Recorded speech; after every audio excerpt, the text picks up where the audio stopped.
नमस्कार। कभी सोचा है कि भारत में दुनिया का एकमात्र तैरता हुआ नेशनल पार्क भी है? या वो कौन सी जगह है जहां एशियाई शेर आज भी आज़ादी से घूमते हैं? तो आज हम भारत के इन्हीं शानदार नेशनल पार्क्स के एक गहरे सफर पर निकलने वाले हैं। हम कुछ ऐसे ही अनोखे रहस्यों को जानेंगे और ये समझेंगे कि ये पार्क हमारी कुदरती विरासत के लिए इतने ज़रूरी क्यों हैं। ठीक है, तो हमारे आज के सफर का रोड मैप कुछ इस तरह है।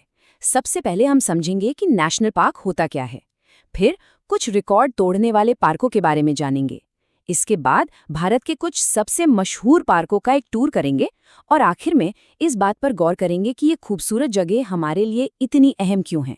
तो चलिए शुरू करते हैं। तो सबसे पहला और सबसे बुनियादी सवाल, एक राष्ट्रीय उद्यान यानी एक नेशनल पार्क आखिर होता क्या है? चलिए इसकी परिभाषा को थोड़ा आसान भाषा में समझते हैं। तो देखिए, सीधी सी बात है, ये वो इलाके हैं जहां प्रकृति को सबसे ज्यादा अहमियत दी जाती है।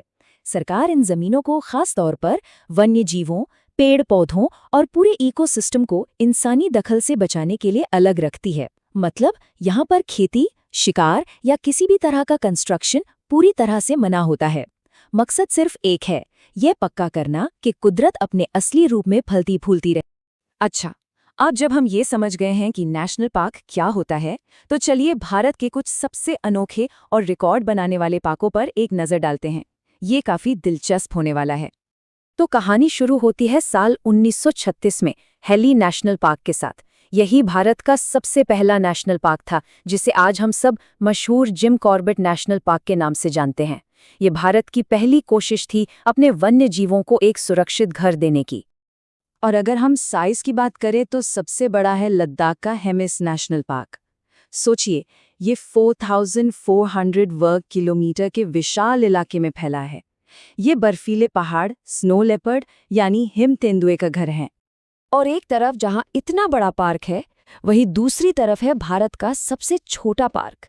यह है अंडमान और निकोबार द्वीप समूह का south button island national park. ये सिर्फ 0.03 वर्ग किलोमीटर का है, लेकिन अपने छोटे से आकार के बावजूद समुद्री जीवन से खचाखच भरा हुआ है। भारत एक ऐसे अजूबे का भी घर है जो दुनिया में और कहीं नहीं है। जी हाँ, मणिपुर का केबुल लामजाओ नेशनल पार्क। ये दुनिया का इकलौता तैरता हुआ पार्क है जो एक झील के ऊपर तैरती हुई वनस्पति पर बना है ना कमाल की बात? तो जैसा कि हम इस टेबल में देख सकते हैं, भारत के पार्क हर तरह की मिसाल पेश करते हैं। 1936 में बने पहले पार्क से लेकर दुनिया के एकमात्र तैरते हुए अभयारण्य तक, ये टेबल हमें इन शानदार रिकॉर्ड्स की एक झटपट झलक देती है। तो अब जब हमने रिकॉर्ड्स देख लिए हैं, तो चलिए भारत के कुछ सबसे मशहूर और प्रतिष्ठित राष्ट्रीय उद्यानों का एक वर्चुअल टूर करते हैं।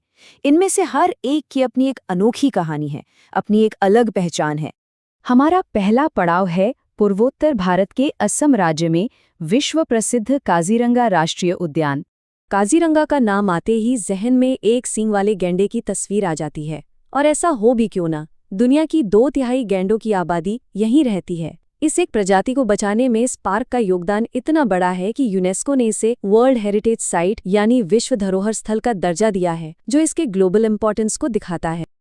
अब हम पश्चिम की ओर गुजरात चलते हैं, जो राजसी गिर राष्ट्रीय उद्यान का घर है। ये पार्क बेहद बेहद खास है। जानते हैं क्यों? क्योंकि ये दुनिया में एकमात्र ऐसी जगह है जहां आप एशियाई शेरों को उनके कुदरती घर यानी जंगल में देख सकते हैं। संरक्षण के जबरदस्त प्रयासों की वजह से आज यहां शेरों की आबादी बढ़कर 600 से भी ज्यादा हो गई है, जो वाकई एक बहुत बड़ी कामयाबी है। चलिए अब पूर्व में पश्चिम बंगाल की ओर चलते हैं, सुंदरबन के अनोखे इकोसिस्टम की तरफ। ये एक ऐसी जादुई जगह है जहां जमीन और पानी एक हो जाते हैं। ये दुनिया का इकलौता मैंग्रोव जंगल है जहां बाघ रहते हैं। यहाँ के रॉयल बंगाल टाइगर्स ने खुद को इस खारे पानी और दलदली माहौल में जीना सिखा लिया है। वे शानदार तैराक भी हैं। ये घना और रहस्यमय जंगल बाघों के साथ साथ खारे पानी के विशाल मगरमच्छों का भी घर है। अब हम भारत के दिल यानी मध्य भारत की ओर बढ़ते हैं। यहाँ एक ऐसा पार्क है जो 2 राज्यों की सीमाओं में फैला हुआ है, पेंच राष्ट्रीय उद्यान। इस पार्क का हमारी कल्पनाओं और कहानियों में एक बहुत ही खास मुकाम है। असल में यही वो जगह है जिसने रुडयार्ड किपलिंग को उनकी कालजयी किताब द जंगल बुक लिखने की प्रेरणा दी थी। द जंगल बुक की कहानियों में हम जिस जंगल के बारे में पढ़ते हैं वो असल में पेंच से ही प्रेरित है। यही वजह है कि इसे प्यार से मोगली लैंड भी कहा जाता है। यहाँ घूमते हुए सच में ऐसा लगता है जैसे हम मोगली, बघीरा और बल्लू की दुनिया में आ गए हों। हमारा दौरा अब दक्षिण में कर्नाटक की ओर बढ़ता है। यहाँ एक ऐसा पार्क है जो अपनी एक बहुत ही अलग और अनोखी खूबी के लिए जाना जाता है। बन्नेरगट्टा को छोटे छोटे कीट पतंगों के संरक्षण में एक मिसाल माना जाता है। जानते हैं क्यों? क्योंकि यहीं पर देश का सबसे पहला तितली पार्क स्थापित किया गया था। ये हमें याद दिलाता है कि संरक्षण सिर्फ बड़े जानवरों का ही नहीं, बल्कि हमारे इकोसिस्टम के हर छोटे बड़े जीव का होना कितना जरूरी है। हमने कुछ सबसे बड़े और मशहूर पार्कों की सैर तो कर ली है, लेकिन भारत में पार्कों का खजाना यहीं खत्म नहीं होता। चलिए कुछ और महत्वपूर्ण पार्कों को जानते हैं जो अक्सर एग्जाम्स और स्टडीज का विषय बनते हैं। ये टेबल भारत की अविश्वसनीय बायोडायवर्सिटी को और भी अच्छे से दिखाती है। जैसे राजस्थान का केवलादेव पार्क हर साल हजारों साइबेरियन प्रवासी पक्षियों का दूसरा घर बन जाता है, तो वहीं पश्चिम बंगाल का पद्मजा नायडू पार्क शर्मीले और खूबसूरत रेड पांडा की रक्षा के लिए जाना जाता है। हर पार्क की अपनी एक खास पहचान और जिम्मेदारी। चलिए अब एक जूम आउट व्यू लेते हैं और देखते हैं कि ये सभी जरूरी अभयारण्य भारत के विशाल नक्शे पर कहाँ-कहाँ फैले हुए हैं।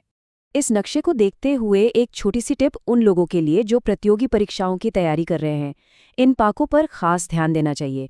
मानस, बांदीपुर, नामदफा जैसे पार्क अक्सर एकेडमिक सिलेबस और एग्जाम्स में पूछे जाते हैं, तो इन्हें याद रखना जरूरी है। तो हमने ये जान लिया कि ये पार्क क्या है और कहाँ है, लेकिन अब सबसे ज़रूरी सवाल पर आते हैं। आखिर ये हमारे लिए इतने मायने क्यों रखते हैं? इनकी असली कीमत क्या है? इस पूरे टूर के बाद ये सोचना बहुत ज़रूरी है कि इस देशव्यापी संरक्षण की कोशिश के पीछे का असली और गहरा मकसद आखिर है क्या? तो बात ये है कि ये राष्ट्रीय उद्यान सिर्फ घूमने फिरने की खूबसूरत जगहें या टूरिस्ट स्पॉट्स नहीं हैं। ये उससे कहीं ज्यादा हैं। ये भारत की कुदरती विरासत के रखवाले हैं। ये उन जानवरों के लिए आखिरी उम्मीद है जो खत्म होने की कगार पर हैं। ये वो अनमोल अभयारण्य है जो आने वाली पीढ़ियों के लिए हमारे कीमती वन्य जीवों और इकोसिस्टम को महफूज रखते हैं।